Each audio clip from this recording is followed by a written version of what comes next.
how does a song like that sit around for 8 years? How Well, does then it again, happen? like I told you, when I did go in and play it, they would just shut it off and say, it's 4 minutes long. It's a depressing lyric. It's a ballad. Are you listening to the radio right now? Don't you listen to what's going on? Haven't you heard of the Dixie, that kind of thing? Dixie Chicks, Ready to Run with banjos. And I was like, I don't know. I just know I'm playing this in the bar and girls are crying and I'm playing it 2 times a night. And people seem to really love it. Faith Hill cut it, but didn't put it out. Mark Wills cut it back when we first wrote it, but he didn't put it out. He got dropped from the label. So I get to London and I get in the room and Steve's been working on this track all morning long. It's a rainy day in London. It's typical, like stereotypical English day, and I'm kind of out near the countryside and took a train all day to get there. It was really amazing. And so I get to Steve Robson's studio and he puts this track on and I hear the 6 minor and immediately I light up. So I hear those chords and I'm like, oh crap. And he goes, hey man, hey mate, I got to get some lunch. I've been working on this all morning. So he leaves and just loops the track.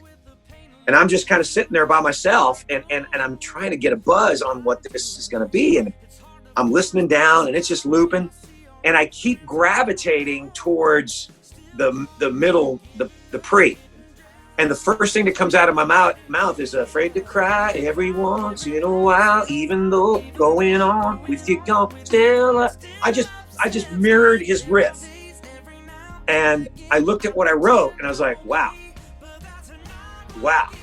And then this whole thing launched. And I went back to the top. And in that moment, and I'm really, I can say this to you now 20 years, whatever later, in that moment, I started to see the little, and you know this too, Joe, you're all around this shit, but you start to see the little pockets in between the notes. You start to see the things between the notes and feel the things between the notes. And so I'm listening to that 6 minor 5/4 and I start threading this lyric. It just starts coming out of me. I don't know what this lyric is. It just starts coming out of me.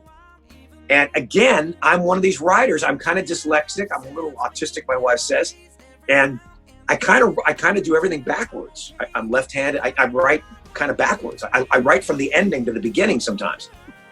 And this thing was just going all over the place. And so I had the middle 8, had a bit of a verse going, and I get to the chorus bit and I have nothing to write about. I don't know where this song is going to. So I look in my my phone, my computer, whatever, and I find this title that I'd written down a couple years back called What Means the Most. What Means the Most. And so I'm like, wow, this kind of lines up with what came out of me, what just kind of came out of me, my subconscious. What means the most, this lyric really plays to that. And so I was still in that kind of songwritery, what am I doing mode. And so I wrote what means the most was being so close and and having so much to say that I was trying to write it in the present tense. That's what means the most to me. So Steve comes back and I play it for him. And he's like, mate, this is fantastic. He goes, let's put down a vocal. So I go in the booth and I start singing the vocal, and inadvertently I go to sing the chorus and I mess up and I accidentally sang What Hurts the Most by accident. And Steve stopped it. He goes, come in here. And I go, no, I know, I screwed up. Give it to me again. He goes, no. Come in here. He goes, listen to the chorus with that in there. And we both just looked at each other and went, got chills. We just got chill bumps. And I'll never forget that moment. And I didn't know if it was a hit. I just got chills. And like I said, when we came back to Nashville and I played it for people, they just said it's the most depressing song they ever heard.